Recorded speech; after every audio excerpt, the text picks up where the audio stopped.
بسم اللہ الرحمن الرحیم۔ جیسا کہ آپ سبھی کے علم میں ہے کہ روزانہ ہی کسی نہ کسی ہاسپٹل کا وزٹ، کسی مارکیٹوں کا وزٹ ہو،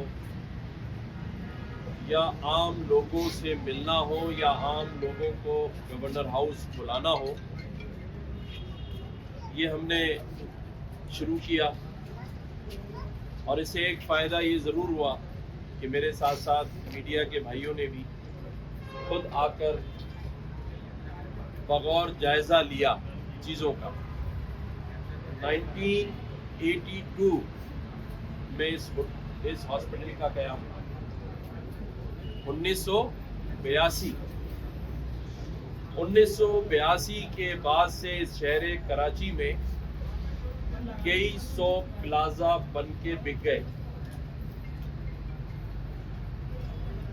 اربوں روپے کمائے گئے، کھائے گئے، لیکن بس قسمتی دیکھیں کہ آج اس ہاسپٹل کی بھی ایمرجنسی میں ڈاکٹر صاحب، ڈاکٹر قریشی جو یہاں پر ایم ایس ہے،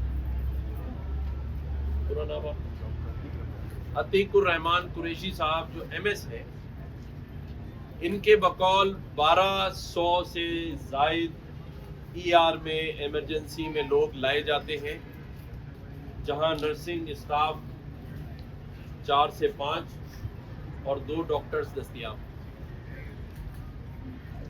اسے کیا کہا جائے؟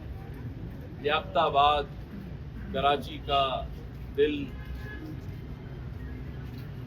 اگر یہ یہاں رہنے والے 2.5 لاکھ، 3 لاکھ، 5 لاکھ لوگ اس وقت اس ایمرجنسی میں آئیں تو بچنا مشکل ہے۔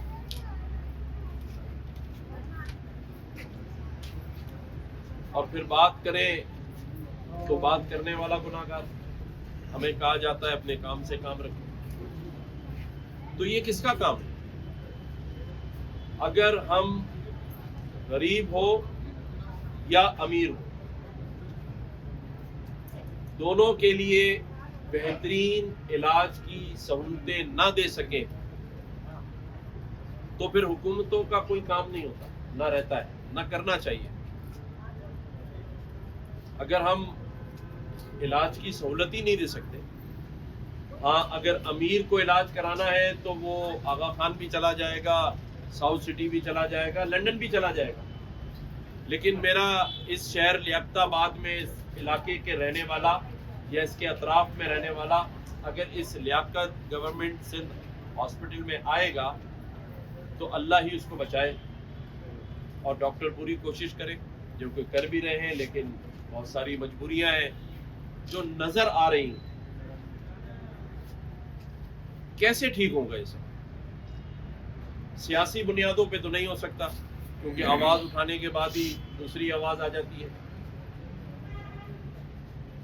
اگر ہم اپنے شہریوں کو اچھے علاج کی سہولت نہیں دے سکتے، ہم اپنے شہریوں کو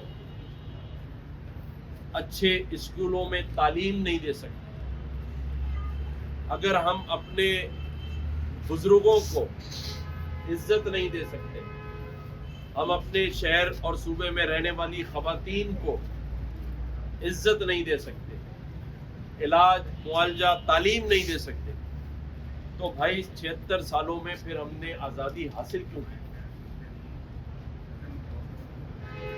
آج اس ایمرجنسی کی حالت دیکھ کر مجھے حیرانگی بھی ہوئی، پریشانی بھی ہوئی اور صدمہ بھی ہوئی۔ میں تو یہاں ایم ایس صاحب کو اور ڈاکٹروں کو داد دیتا ہوں کہ اس ماحول میں، اس جگہ پر جو یہ بیٹھے ہیں، ان کو بھی داد سلام۔ یہ کسی ہاسپٹل کی ایمرجنسی نہیں، بلکہ ایک ذبح خانہ، کسی ملک میں جہاں گائے بکرے کاٹے جاتے ہیں وہ ایسے ہوتے ہیں۔ ہاسپٹل میں تو جو ایمرجنسیز ہوتی ہیں وہ تو جیسے ہی مریض اس میں داخل ہوتا ہے تو اس کو یہ احساس ہونا چاہیے کہ میں ٹھیک ہو کر جاؤں، لیکن اس میں ہم ناکام نظر آتے ہیں۔ وہ کہ یہ میرا کام نہیں ہے، میرے اختیار میں بھی نہیں ہے، لیکن ایک اختیار میرا ضرور ہے کہ ہم سب مل جل کر اس کی آواز،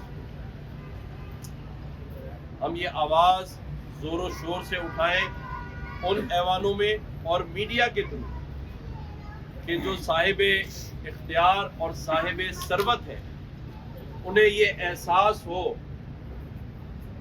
میں ہیلتھ منسٹر سے بھی ریکویسٹ کروں گا، اب تو خیر نگراں حکومت کے جانے کا ٹائم ہے، لیکن جانے سے پہلے آپ اس ہاسپٹل کی ایمرجنسی کو بھی وزٹ کریں، آپ جنا کی بھی کریں، سول کی بھی کریں، عباسی شہید کی بھی کریں، اور آپ خود مانیں گے کہ ہمیں کسی اور ظلم یا عذاب کی ضرورت نہیں ہے۔ اگر ہم یہاں کی ایمرجنسیز دیکھ لیں تو شاید ہمارا ایمان تازہ ہو جائے۔ میں نے تو یہ تہیہ کر لیا ہے کہ ہم اپنی ٹیم کے ساتھ میڈیا کی ٹیم کو شامل کر کے ان کے شانہ بشانہ اس شہر کے، اس صوبے کے تمام ایشوز پر آواز اٹھائیں گے انشاءاللہ تعالی۔ کل سے میں سرکاری اسکولوں کا دورہ بھی کروں گا، سرکاری پارک کا بھی دورہ کروں گا،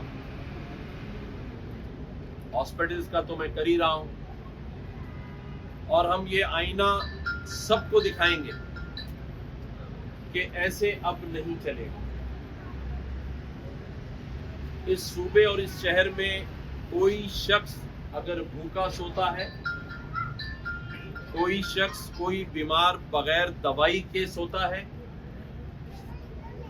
یا کوئی بچہ اسکول جائے بغیر گھر میں رہتا ہے، ان تینوں چیزوں کے بغیر یہ صوبہ، یہ ملک نہیں چلتا۔ ہمیں ان تین بنیادی چیزوں پر کام کرنا ہے، اور اگر ہم کام کریں گے، روزانہ کی بنیاد پہ کریں گے، تو ہی ہم ان پریشانیوں سے، مصیبتوں سے نکل سکتے ہیں۔ 95 ارب روپیہ ہیلتھ منسٹری ہر سال اس صوبے میں ہاسپٹلز کے نام پر حاصل کرتی ہے۔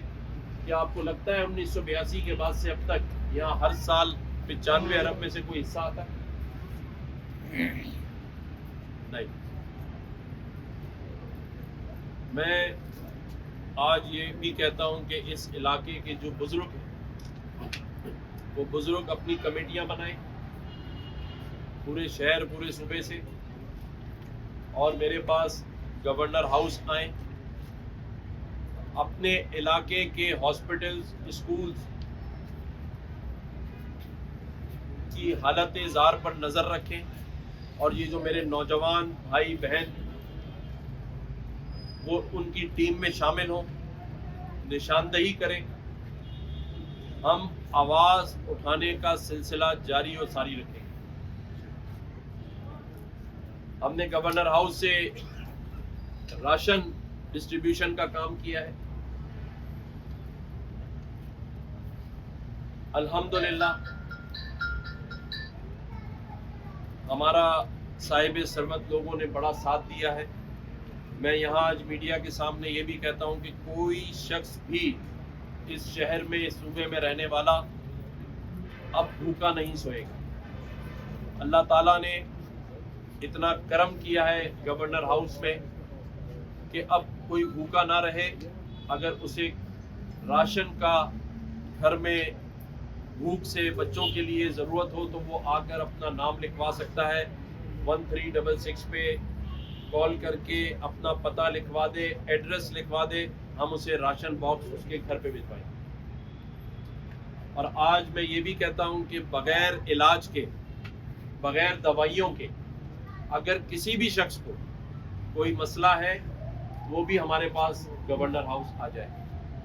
کوئی بچہ اگر ماں باپ سمجھتے ہیں کہ افورڈ نہیں کر سکتے، اسکول میں ایڈمیشن نہیں دلا سکتے، پیسے نہیں ہیں، ان بچوں کی ذمہ داری بھی آج میں لیتا ہوں، اور میرے دوست لیتے ہیں۔ انگلش میڈیم اسکول میں اس کا داخلہ کروائیں گے. اس کو گھر سے گاڑی پک کرے گی, اس کی تمام تر اخراجات کتابوں کے, اسکول یونیفارم کے بھی میں بحیثیت گورنر اپنے ذمے لیتا ہوں اور انشاءاللہ تعالی کریں گے. ایک اور اناؤنسمنٹ میں یہاں کرنا چاہتا ہوں کہ میرے اس شہر اور اس صوبے میں رہنے والے وہ بزرگ جو 75 سال کی عمر یا اس سے زیادہ کے, انہوں نے اگر حج اور عمرہ نہیں کیا ہے تو ان کا اور ان کی بیگم کا وہ ہمارے پاس گورنر ہاؤس میں اپلائی کریں. مرحلہ وار قرآن اندازی کے ذریعے ان کو ہم حج اور عمرہ بھی کرائیں گے 75 سال کے, اور ان سارے چیزوں کے اندر 1 روپیہ بھی نہ گورنر ہاؤس کا ہوگا اور نہ گورنمنٹ آف سندھ کا ہوگا.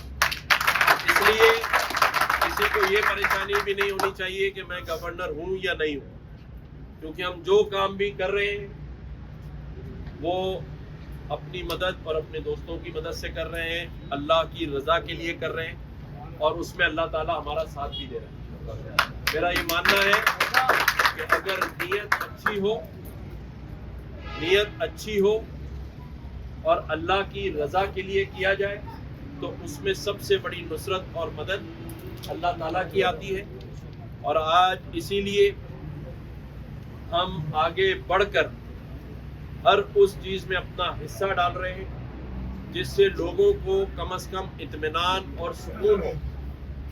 آج اگر میرے شہر میں اور میرے صوبے میں رہنے والوں کو یہ پتا ہو کہ اب اس کو اپنے اسکول کے بچوں کی فیس, یونیفارم اور کتابوں کا کوئی مسئلہ نہیں, اگر اسے یہ اطمینان ہو کہ اگر مجھے روزگار مل رہا ہے نہیں مل رہا ہے لیکن میرے بچے بھوکے نہیں سوئیں گے, میں گورنر ہاؤس سے طاقتور پاکستان کا ایک راشن باکس جو 1 مہینے کے راشن پر مشتمل ہے وہاں سے لے آؤں گا. اور اسے یہ پتا ہو کہ اب میرا بچہ یا میرا والد بغیر دوائیوں کے اور ہاسپٹلز کے اندر علاج سے محروم نہیں ہوگا, تو میں سمجھتا ہوں کہ یہ اس کے لیے اطمینان کے لیے یہ بہت کچھ کافی ہے. اور یہ سب کچھ اس لیے ہم کر رہے ہیں کہ جب میرے اس شہر میں آج سے ہفتہ پہلے ایک شخص اپنے 3 بچوں کو ذبح کر کے اپنی بیوی کا گلا کاٹ کے خودکشی کر لیتا ہے صرف 10,000 روپے قرض کی خاطر. لیکن مجھے پتا ہے کہ بات صرف 10,000 کی نہیں تھی. جو 10,000 قرضہ نہ ادا کر سکتا ہو, آپ سوچیں کہ وہ گھر کیسے چلا رہا. تو میرا ضمیر نہیں مانتا کہ ایسے صوبے کا گورنر اس صوبے اور اس شہر میں خود تو کروڑوں کی جائیداد کا مالک ہو اور اس میں رہنے والے لوگ 10,000 کے لیے خودکشی کر رہے ہو. تو اس میں میں جو سارے انیشیٹیوز لے رہا ہوں, پہلے میں اپنا حصہ ڈالوں گا, اپنی پراپرٹی بیچوں گا, ان سے یہ سارے کام کروں گا, اور پھر میرے جو دوست ہیں وہ میرا حصہ ڈالیں اور میری ٹیم کا حصہ بن جائے. لیکن اس کا یہ مطلب ہرگز نہیں ہے کہ لوٹنے والوں کو آسانی سے چھوڑ دیں گے. لوٹنے نہیں دیں گے اس صوبے کے وسائل انشاءاللہ تعالی. نہ ہی اس کے ساتھ, اس صوبے کے ساتھ, اس شہر کے ساتھ کیا ہو رہا ہے میں آپ کو 1 سیکنڈ میں بتا دیتا ہوں. مثال لے لو, 1,000 روپے اس صوبے کے پاس آئے. کتنے؟ 1,000, مثال پہ کہہ رہا ہوں, 1,000 روپے اس صوبے کے پاس آئے. 900 روپے 2-3 لوگ کھا لیتے. کتنے؟ 2-3 لوگ. یعنی اگر آپ کے پاس 1,000 ارب آیا تو 900 ارب تو صرف 2-3 لوگ کھا گئے اس ملک میں, اس صوبے میں.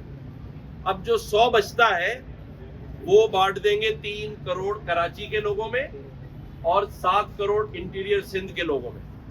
تبھی تو یہ حال ہے. ایمرجنسی میں بھی دوائیاں نہیں ہیں, ڈاکٹر نہیں ہیں, تنخواہوں کے پیسے نہیں ہیں. ہمیں اس 900 ارب کو یا 9,000 ارب کو اس صوبے کے